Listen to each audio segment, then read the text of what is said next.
Sir Walter Scott called Scotland stern and wild.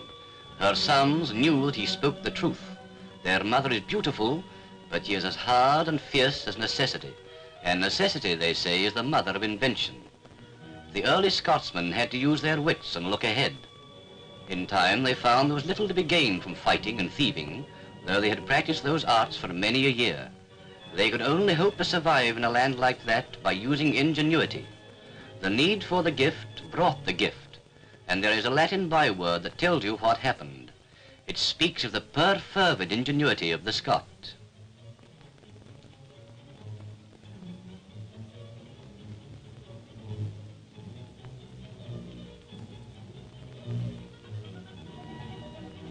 Other things have been said of the Scot that are not so flattering. One of them was that the noblest prospect for a Scotsman was the high road to England. Well, to look at a high road is an inspiring thing, but it is even nobler to make one. It was a Scot who made the modern road. We use the name of John Macadam often without knowing it, and he is the first ingenious man whose work you will see. Macadam was born in Ayrshire in 1756. He laid down boulders, then layers of broken granite, and over the top he rolled a smooth, durable surface and soon netted his country with the first good coach roads seen since the time of the Romans. He has written his signature in a wide, sprawling hand in the macadamised road all over the earth. And perhaps the most ingenious of them all was James Watt. Here is a gateway at Glasgow University named after him. And this is the notebook in which he wrote the ideas that have changed our lives. He was the man who tamed for our use the steam engine. It was known long before Watt that steam could generate power by forcing a piston along a cylinder.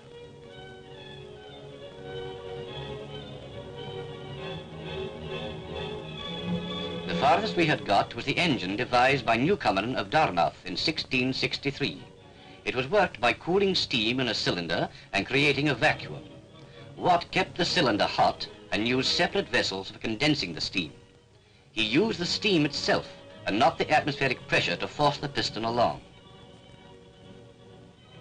In short, he found the principles and machinery by which later men could send the locomotive roaring along the track at 80 miles an hour.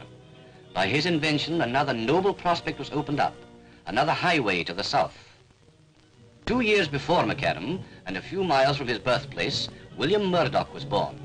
When his wealthy neighbour, young Mr. James Boswell, was on his way to London and his great discovery, and while his poor neighbour, the crofter's lad, Robert Burns, was reading everything he could lay his hands on, the boy Murdock was stealing pieces of coal and finding out some of their remarkable properties.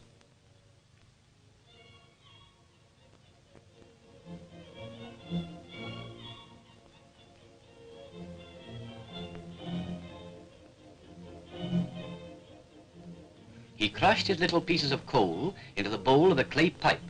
He found that if he heated this bowl, a gas was given off at the mouthpiece. He lit this gas and found a light that put to shame the tallow dips of his father's cottage.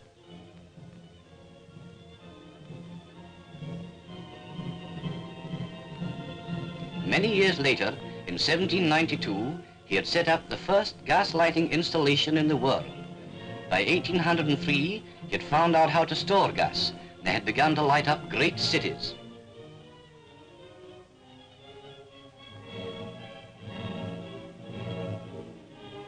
About this time, another unexpected thing happened. James Nasmyth of Edinburgh was thinking in terms of steel. He was the great hammer man. He forged his engines in his foundries and hammered them into shape with his mighty hammer. His huge ironworks at Bridgewater handled heavy metal as if it were macaroni.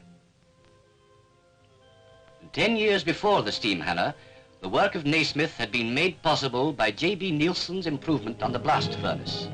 The blast furnace was an old story in 1829 when Neilson put his ideas into practice at the Clyde Ironworks in Glasgow. Modern casting may be said to date from him. But the most imaginative of the workers in iron was Thomas Telford, the son of a Dumfriesshire shepherd.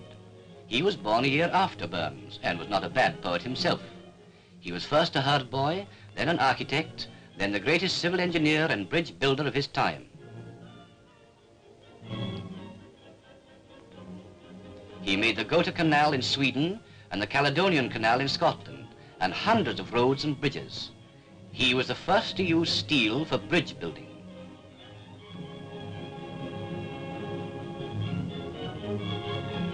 This little ruin is the birthplace of a very remarkable man indeed. It is the Torfichen Mill at Linlithgow, where Henry Bell was born.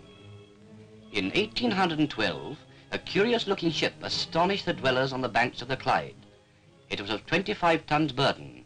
It moved at 7 knots an hour. It was driven by an engine of no fewer than 3 horsepower. It was called the Comet. It was built by a carpenter with a bent for engineering. He was this Scotsman, Bell, who had decided to do something about the sea.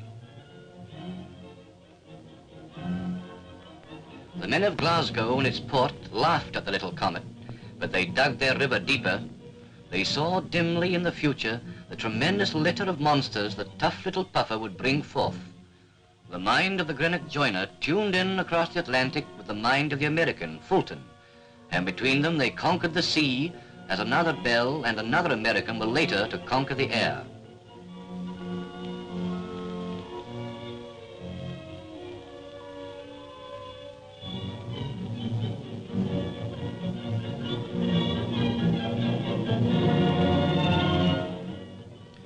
Iron ships demanded a new compass, and it was from Glasgow that this compass came. It must be confessed that the inventor was not a Scotsman, but the great Lord Kelvin lived in Scotland all his life, and ingenuity is catching. Another friend of the shipmaster was Robert Stephenson. He built the Bell Rock Lighthouse and devised the intermittent and flashing lights and the mast lantern for lightships. He was the grandfather of Robert Louis Stephenson.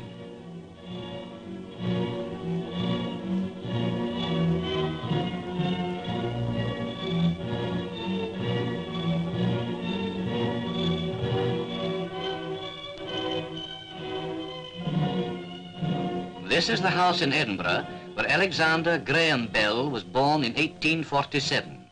You may or may not be grateful, but it is thanks to Graham Bell that you can hear me now, for he was the first to transmit the human voice along an electric wire. He was the third of 3 generations of Bells who had studied the human voice. He recorded it on a phonograph. He picked it up with his machine and carried it first from one room to another and then over the world.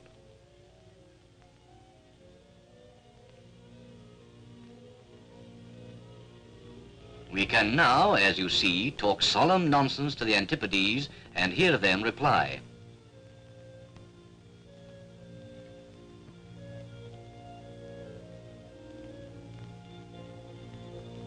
And in Edinburgh, too, lived James Young Simpson, professor of midwifery at the Edinburgh University, whose ideas met those of the American Guthrie and resulted in chloroform.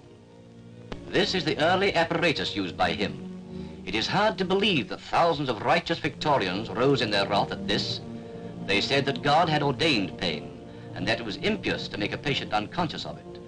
Simpson thought he knew as much about divine ordinances as the Victorians. He went ahead, and many of us have cause to be grateful to his memory. From his early discovery has evolved the wonderful anesthetic apparatus of today.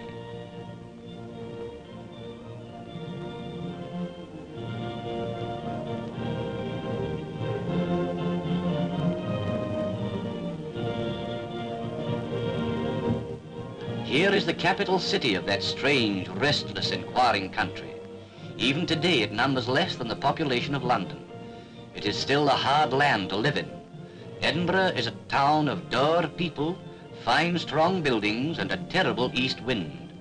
But it seems to be a good soil for inventive geniuses who have given their discoveries to mankind.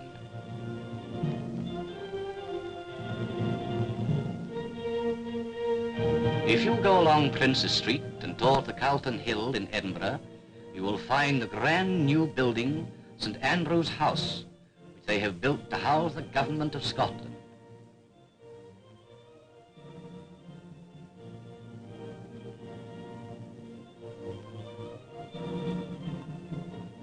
A braw place with hundreds of rooms in which men work continuously on the greatest and most difficult problem of all: how to govern the Scots.